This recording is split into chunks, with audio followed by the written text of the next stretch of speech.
My mom hates her father. Grandfather Jack's name might as well have been a swear word when I was growing up. Dad told me the story once, on the condition that I never tell Mom he knew. Jack was married to my grandmother Kathy for 22 years before he cheated on her. It wasn't a midlife crisis or an intoxicated indiscretion either. He'd been going on fishing trips every other weekend for almost a year before Kathy figured out that the fish was named Sally and that she was half his age. Either Dad doesn't know the specifics or he wouldn't tell me, but I guess Kathy decided that suicide was a less sinful way out than murder or divorce. That was before I was even born, but Mom hasn't spoken a word to her father since. I still got to know him though. It took 8 years of his begging and pleading after I was born, but Mom finally gave in and arranged us to meet, using my father to deliver messages between them, and she was afraid of what she'd say if they spoke. I was pretty scared when Dad told me we were going to drive an hour into the desert to visit Grandpa Jack's house. And Mom only made it worse in the days leading up to the meeting. He might be an axe murderer by now for all I know, Mom said. Dad said he's a professor of art history. Or maybe he will say nasty things about me. Whatever he tells you, I don't want you to listen to him. Dad made a joke about how I've already had a lot of practice not listening to my parents. Mom didn't smile. In fact, it would be better if you didn't talk to him at all. Just let him see that you're a happy, healthy, well-adjusted boy, and then go play by yourself until Dad takes you home, okay? You're going to have a great time, Dad told me on the way. You've got a whole art studio set up with everything you can imagine. Clay pots and sculptures, water and oil paints, brushes and tools of every size and shape. We can hang out all day if you want. Does Grandfather hate me? I asked. Of course not. He wouldn't have kept sending letters all those years if he hated you. All he cares about is seeing his grandson. Does he hate Mom? Your mom is a saint. No one could hate her. Did he hate Grandma? Dad looked uncomfortable at that. You'll have to ask him yourself. So I did. That was the first thing out of my mouth, in fact. Grandpa Jack was a pudgy old man, straight bald, with discolored blotches on his scalp, and a huge mustache that wiggled when he talked. He came rushing at me, arms wide for a hug, and I asked him if he hated Grandmother. Froze him in his tracks. Dad stepped in front of me as if trying to protect me from being hit. But Grandfather Jack just squatted down to my height and looked me solemnly in the eye. I never loved any woman half as much as I did Kathy, except her mother, of course. Just because two people love each other doesn't mean they make each other happy though. I guess I just wasn't strong enough to spend any more of my life being unhappy, and not brave enough to hurt your grandmother by telling her the truth. He smelled like Old Spice, and that seemed like a pretty satisfactory explanation at 8. I let him show me his studio, and we painted a big landscape together. He did all the hard stuff and the details, and he helped me transform every messy blotch I made into something beautiful without painting over my contribution. He asked if I was going to visit again, and I said I wanted to, as long as Mom allowed it anyways. I never seen a man go so red so fast, his mustache bristling like a porcupine. Your mother has no right to tell you anything. She can throw fits and slam doors all she wants, but you're my family, and the only thing left in this world I give a damn about. You tell her that, okay? I didn't get to visit as often as I'd liked, but at least every month or two Dad would drive me out there. Mom was reluctant at first, but I convinced her that I wanted to be a painter and that she'd be crushing my budding dreams if Jack didn't teach me how. I loved the landscapes, but Jack's specialty was portraits, and his passion for that soon rubbed off on me.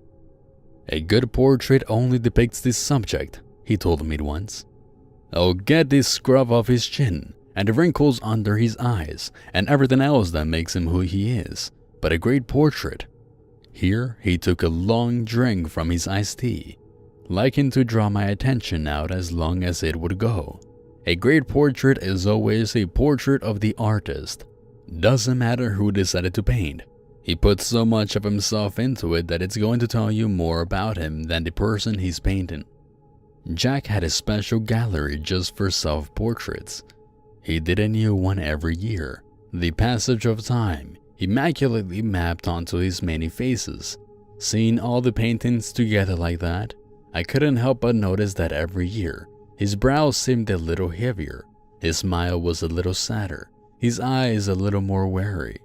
I didn't like seeing him change like that, and I told him so. Don't you worry, I still know how to paint a happy picture. I'm just saving it for the year when your mother finally forgives me. I told Mom that too. She told me that he'd be better off figuring out how to decorate how. The self-portraits made me sad, but it didn't start frightening me until Grandfather showed me his latest work, when I was 19 years old. "Where are your eyes?" I asked, staring at the blank pools of flesh dominating his latest portrait. The lines were more jagged than his previous work, making his sagged face seem to be carved from marble. "Right behind my glasses, silly," he said. "Why didn't you paint them?" He studied the picture, seeming to notice for the first time. "Would you look at that?" he mumbled. "Doesn't matter. You can still tell it's me, can't you?" More features were missing in the portraits next year. The whole face seemed to be sliding, almost as if the skin was a liquid that was dripping right off. He couldn't figure out why I was making such a fuss over it. "Looks like meat to me," he grunted. Shortly later, Jack was diagnosed with Alzheimer's disease, and it was all downhill from there. He retired as a professor several years back, and painting wasn't a hobby anymore. It was an obsession. Now that I wasn't living on my own, it was easier to visit him more often. But even in the span of a week, he had finished 3 or 4 more self-portraits, each more discerning than the last. I don't know why he even called them self-portraits. They weren't even recognizable as human anymore. Just tormented flesh, grotesquely and unevenly contoured as though the underlying skeleton was replaced with a haphazard pile of trash. He'd get angry if I didn't recognize him in his pictures. He said he was painting who he was, and if I didn't see that, then I was the one who was blind. A few more days later, he'd be excited to show me his next one, completely forgetting that the last one even existed at all. "When is your mom coming to see me? I've been calling her all week." He even forgot that she hates him too. Every time he asked, and every time I've make a vague excuse, and promised that she'd be there next time. He was 86 when he had his stroke. He didn't paint again after that, and within a year he was gone. Dad and I went to the funeral, but Mom just locked herself in her room. Grandfather still left everything to her anyhow, saying in the will that I may not be able to give her a home, but at least I can give her my house. She didn't even want to set foot in the place though, so a week or so later, I went to start boxing up this stuff for her. That's when I saw his final painting. I was dreading even going into his studio, and not just because I knew it was going to be the biggest job.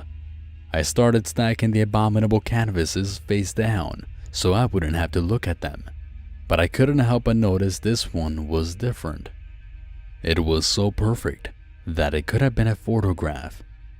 The self-portrait showed Jack living peacefully in his casket, hands crossed over his chest, eyes closed.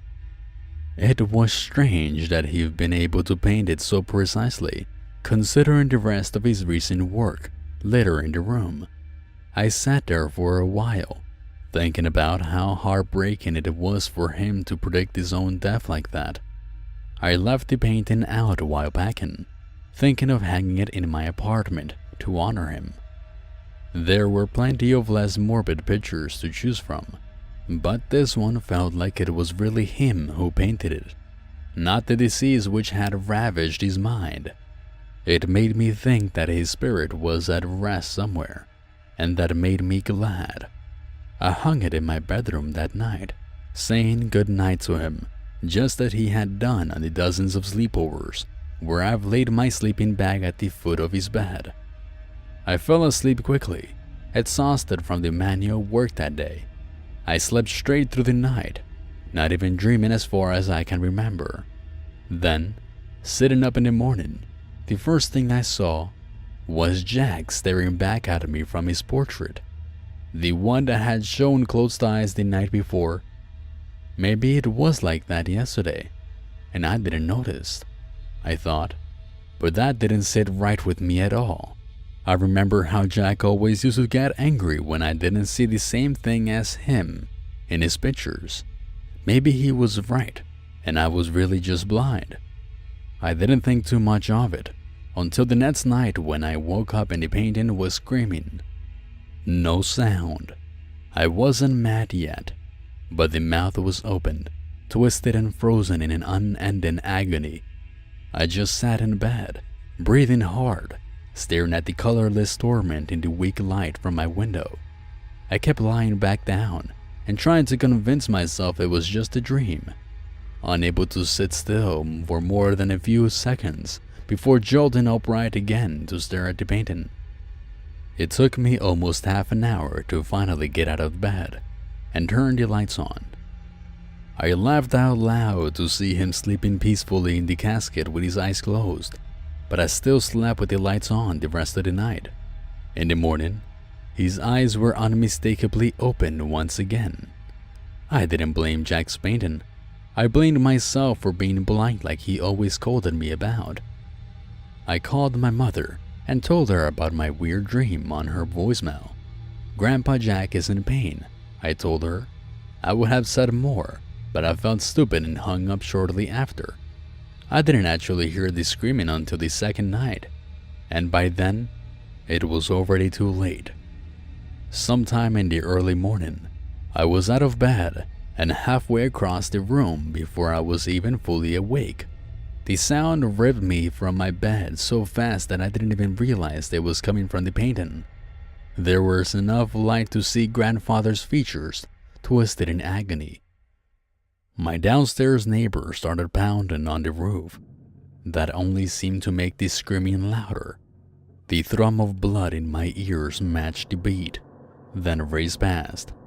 I tried to run, but my door handle wouldn't turn. I didn't struggle long. To stand by the door, I had to be right next to the portrait, and the sound was excruciating. Next, I pulled the painting from the wall. Hanging behind it was a second painting, one I've never put there. One of the disfigured ones with its lump of flesh also boarded wrong from underneath. I saw this as a sign, although I was too freaked out to guess at what, so I hung this screaming painting back to cover up that abomination. Re-secured to the wall, I started to retreat towards the window. I didn't make it more than a step before a firm grip grasped my wrist and pulled me back. One of my grandfather's hands no longer ended at the canvas. Cold pale skin, its nails digging into me, relentlessly dragging me back towards the picture, as though through an open window. At this point, I was screaming too. Someone started hammering on my door. I tried to brace myself against the wall with my feet. The pale hand shook for its effort, but it was still stronger, inch by inch pulling me into this coffin. I almost wriggled free when its second hand shot out, this one catching me by the throat, to haul me forward at an alarming rate. I was so close I could smell him, but it wasn't the Old Spice cologne he always wore. My face pressed against the canvas. It smelled like rotten meat. Then I was through. I clenched my eyes shut, helplessly as his cold arms wrapped around me. It was quiet on the other side. I couldn't even hear my heart anymore. The pressure around me was gentle, like being encompassed by cool water or even a heavy fog. A moment later, and the sensation was already retreating.